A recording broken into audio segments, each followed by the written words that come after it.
Good morning, it's Sunday morning, very close to New Year's, so Happy New Year. Happy New Decade, actually. I just posted the video on building the new tenon jig.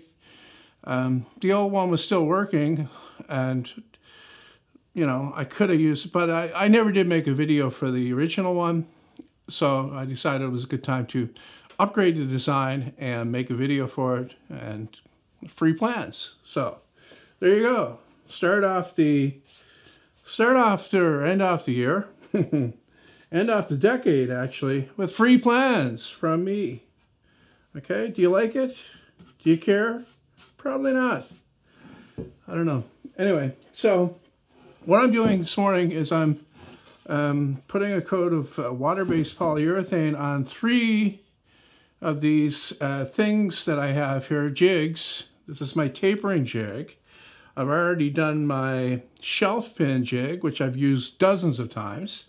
And the other one is this angle guide thing that I made specifically for the lawn chairs that I did to cut those very sharp angles. But it's very handy, mainly for rough cutting stuff. So it replaces basically a miter saw. You can get all kinds of angles, right up to very sharp ones, which you can't do on a miter saw with that thing. And it's very easy to make. And actually that was going to be the project for this week. I was going to rebuild it using the same kind of scale that I put on the miter sled that I made, because I just hand wrote this scale on here. It took me about an hour and a half. And so I was going to rebuild this, but I said, nah, you don't need to do that. This was never a really popular project, so, and I already had a video for it showing how I did it. So, I mean, if you want to build it, you want to put that scale that I have on there, on it, or resize the scale, go ahead. Go for it. I said, go for it. Okay? That one's going to do me just fine. I'm redoing these because, well, I'm not redoing them. I'm painting them because I want to hang them on the wall behind where the camera is, where I have the other jigs right now. It's a good idea to put those things up there so I'll know exactly where they are, and I'll be able to just go up and grab them and use them and put them right back. Very much like the tool board concept, okay?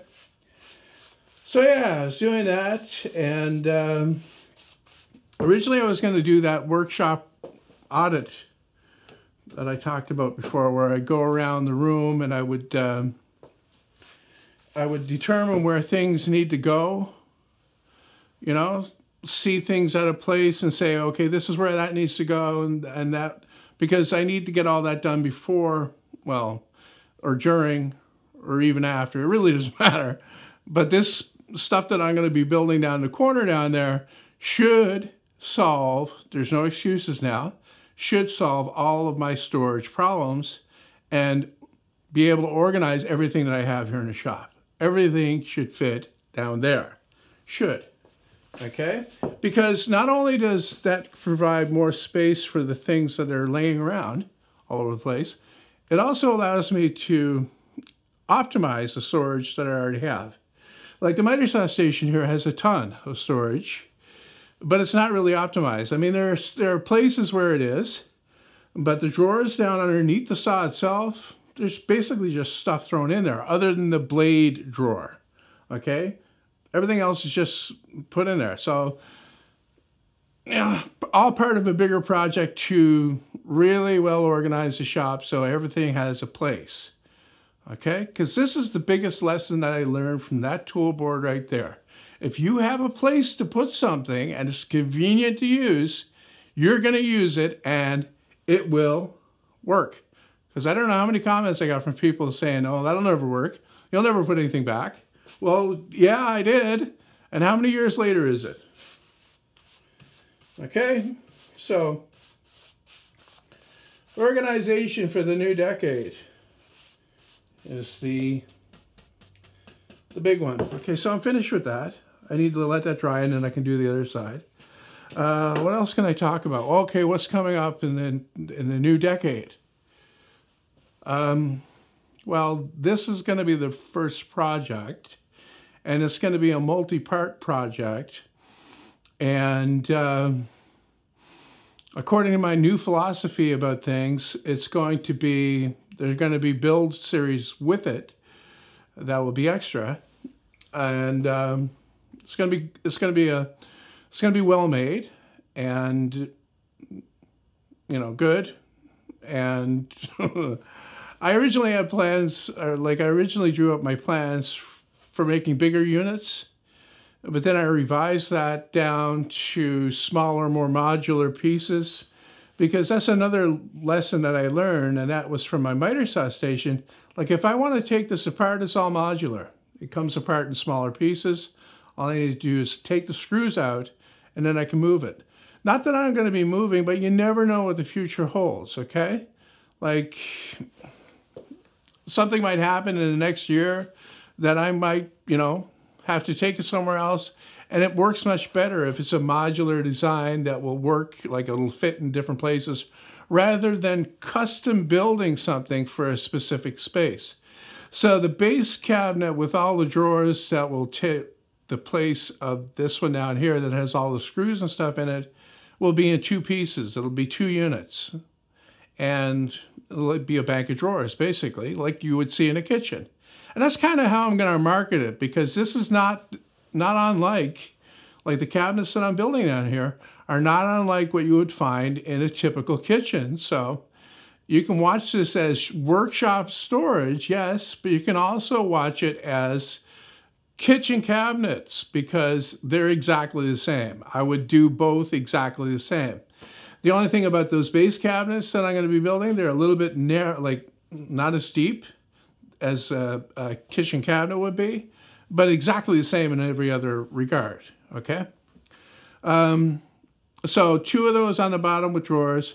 Above that would be kind of a hutch that has doors and shelves above, but right below that, between, say, the base cabinet and that upper shelf unit, would be an open area, except it won't be open. It'll have a chip down door that'll provide a workspace for sharpening stuff. This is the area that I've set aside in my mind and in my future plans for everything having to do with sharpening stuff. So you would go up to it, you would open the door, which swings down, and then that provides a surface that you can pull out the sharpeners, the stones, the machines, whatever, plug them in, use them, and then when you're done with it, you shove it all back inside, you close it up, it stays dust-free and clean and out of sight, not cluttered.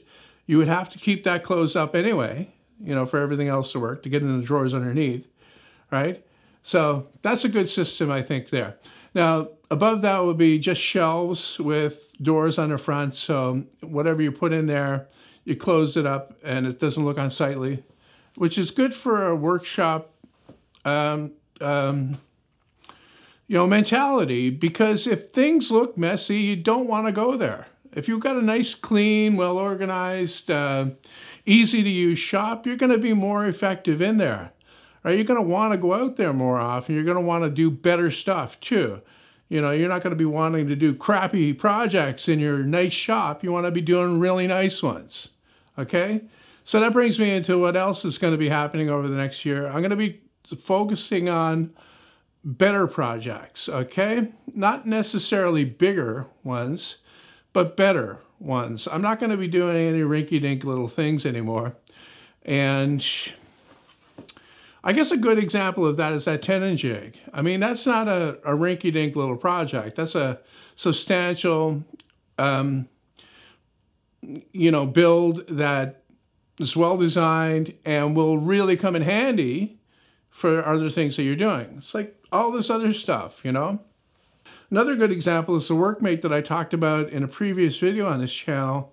I even had somebody ask me, it's been a month, what happened to that? Well, things don't work like that, okay?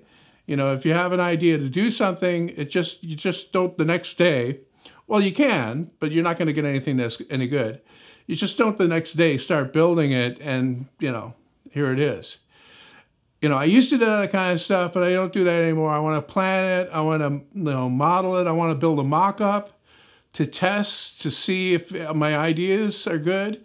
Because originally when I talked about that Workmate, I talked about, you know, it'd be better if I had the original, but going back and looking at the original, I don't want anything that looks like that. I don't want anything that performs like that. I want something that's different. I want something that's more functional, and especially I want something that's lighter. So that's going to take a little bit more time planning it out. And then, like I said, I'll have to build a mock-up. So that's what's coming in the new year. All right? It's going to be fun. It's going to be awesome. Videos on this channel, I've been, over the past while, putting one out per Sunday, like one out on Sunday, one out per week. I don't see that changing. These ones are quick to do, like I said before. They also don't make a lot of money, but then, like I said, they don't take a lot of time either. So those will continue. The Tips and Tricks channel, I thought it was a cool idea to cut sections out of the videos that I've already done and post it there. But the response hasn't been as good as I thought it would be. The videos are not even getting as many views as the videos on this channel are when I first released them. So I don't really see the value in that. I mean, the people that watch the videos seem to like it, but not enough people are watching them. So that'll probably either die off or, I don't know, I'll slow down on putting stuff on there. We'll see. Here's to an interesting experience, huh? I'll drink to that. Man, I like Heineken. You like Heineken?